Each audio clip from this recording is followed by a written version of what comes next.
Welcome to Rising. I'm Jessica Burbank, and I get to be back at the Rising desk with Amber Athey for a very special Friday show. I haven't been beamed up by the aliens yet, which is good because it means I get to be here with you. Yeah, exactly. I think we're all grateful that you have not been beamed up yet. Everyone except for me.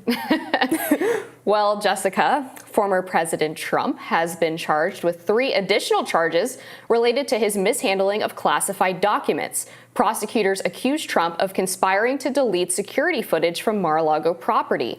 Now, a second Mar-a-Lago employee has also been charged. They apparently told another staffer at the complex that, quote, the boss wanted the server deleted. Trump was also hit with another Espionage Act charge. Prosecutor Jack Smith says the former president retained a second classified document detailing U.S. military plans to attack Iran and showed it to at least 4 other people in July of 2021. Trump, of course, hit out against the new charges, telling Fox News last night that the allegations are, quote, ridiculous, as well as election interference at the highest level. Writer Michael Tracy questioned the strength of Smith's case, tweeting, can someone explain how it safeguards national security to indict the Mar-a-Lago maintenance guy?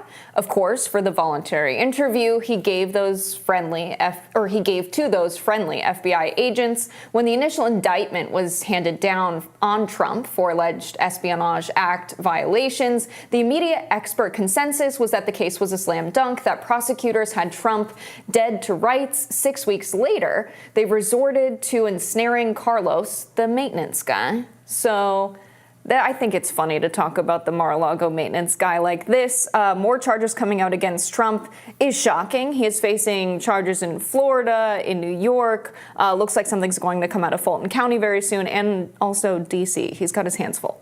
Yeah, it's a lot of work for him, clearly, and his legal team, and he is apparently trifling through lawyers like nobody's business. Yes. But this whole scenario about the maintenance guy is very interesting because Carlos, I can't remember his last name, but his full name is Carlos the maintenance guy. That's Carlos, yeah, exactly. Yeah. Carlos the maintenance guy. So he actually went into the FBI for a quote unquote voluntary interview, which is a great reminder that the FBI is never your friend. Yes. And you should never voluntarily speak to them ever, especially without a lawyer present. Mm-hmm. And he did exactly that. And now they're accusing him of giving false statements during this interview process, which looks to me like an attempt to get him to flip, right? They're trying to put pressure on this guy to see if he will say negative things about Trump and say that they were conspiring together to illegally destroy these surveillance tapes or some of the documents. This is a classic thing that the FBI does. They did this to several members of the Trump campaign back when they were doing Crossfire Hurricane, the investigation into alleged Russian collusion. So the question now is, will Carlos, the maintenance guy, indeed flip on Trump and help strengthen the prosecution's case? I think Michael Tracy has a decent point in that if this were such damning evidence, if this was such a slam dunk case, why did we need 6 weeks between the initial indictment in order to add these new charges, this new information, all of these cell phone records they've collected with text messages between the various employees? It just looks to me like another example of the DOJ and the FBI not having their ducks in a row and being more interested in getting somebody than actually building a legitimate good case. Yeah, they're lucky that the guy they're after is Donald Trump, because it seems to me that if this was a scenario like it was in all of the other cases with Mike Pence and Joe Biden, where you have someone leaving public office and retaining classified documents and information in their possession, they were just told by, the FBI or folks with the not national security archives, but the people who manage the documents in D.C. Like, oh, some of these, are missing. It's possible that they're in your possession. And they're like, oh, okay, like, my bad, here you go. Donald Trump, on the other hand, starts deleting security footage at Mar-a-Lago, says, I'm not going to give the documents back. Everybody else does this. So it seems more likely in this case, rather than getting him on illegally retaining classified information, the obstruction of justice charge seems to be the one that would make more sense to get him on, because so many people are like, this is political prosecution. So many other people retain classified information. I think what makes this situation more egregious is that he tried to retain the documents and he tried to hide evidence that he had the documents by deleting the security footage and saying, I don't have them. I'm not going to turn them over. Yeah, we'll have to see how they can prove that he was specifically involved in this alleged deletion of the security footage. Apparently, the claim is that Carlos actually flooded the pool intentionally to destroy the room where the servers were and where these security cameras were. That seems like it would be a difficult thing to prove in court, that he intentionally flooded the pool. So we'll see how that happens. On the retention point, I think the best comparison is not even between Trump and Biden and Trump or Trump and Pence. It's actually between Trump and Obama, because Obama also had taken classified documents when he left office, even actually while he was still president, and had them rented in a rented private facility called the Hoffman Estates.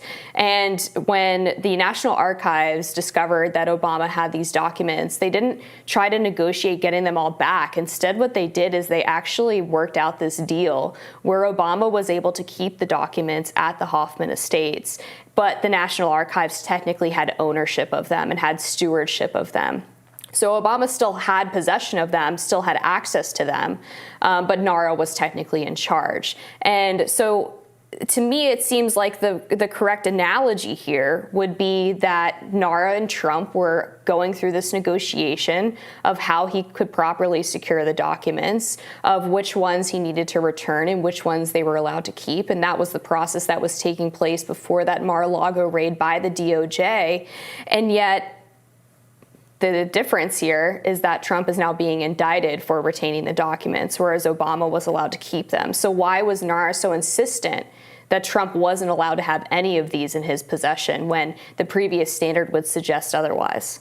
Yeah, I think the main difference between Trump's case and that case is just that Trump so egregiously was like posting on Truth Social, like, yeah, it's no big deal that I have the documents. Basically, so many admissions of guilt, one after the next, for the crimes that he's facing. It makes our justice system look like an absolute joke, because here you have this guy who not only admitted to, manipulating the situation where, he has this case in New York with Stormy Daniels, hush money to Stormy Daniels, and he basically admits everything that happened. Now we have to prove it in a court of law, something that he's admitted publicly. And when you have a good, pricey lawyer, you can make it so that statements like that are not admitted as evidence when they're a clear admission of guilt. And it makes our justice system look like a joke when you can't find someone guilty for a crime that they've admitted in public that they've committed. Same thing with the documents, him saying he's not going to give them back, him saying in text messages, that he has the documents, and he knows that he didn't declassify them while he was in office. I think it's just that he so clearly made it obvious that he's guilty.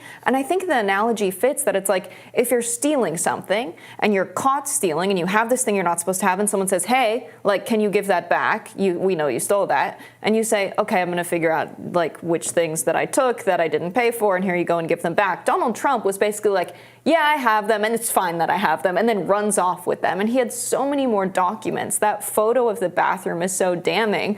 I'm sure they asked Carlos, the maintenance guy, what was the deal with that bathroom in Mar-a-Lago that just had so many boxes of files in it?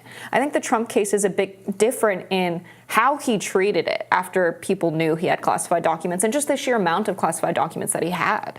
I think the question, though, is, does it matter how he tweeted about it or how he reacted to it if there isn't an underlying crime, right? You can't get him on obstruction of justice or some of these other process type crimes unless there was a crime that he was attempting to cover up. So they still would have to prove that he was illegally retaining these documents, that he wasn't allowed to have them, and that he was fundamentally different than every other person who's left office who has taken the documents. And I think the problem with the Biden comparison as well is that Biden had these documents for decades. The idea that he didn't know he had them or didn't know he wasn't supposed to when he didn't even have declassification authority, and then somehow only discovered them at the exact time the DOJ decided to start looking into Trump's retention of documents. Then all of a sudden he's like, oh yeah, by the way, they're at the Penn Biden Center and the DOJ has to go raid his residencies in Delaware. That doesn't scream cooperation to me. That screams CYA.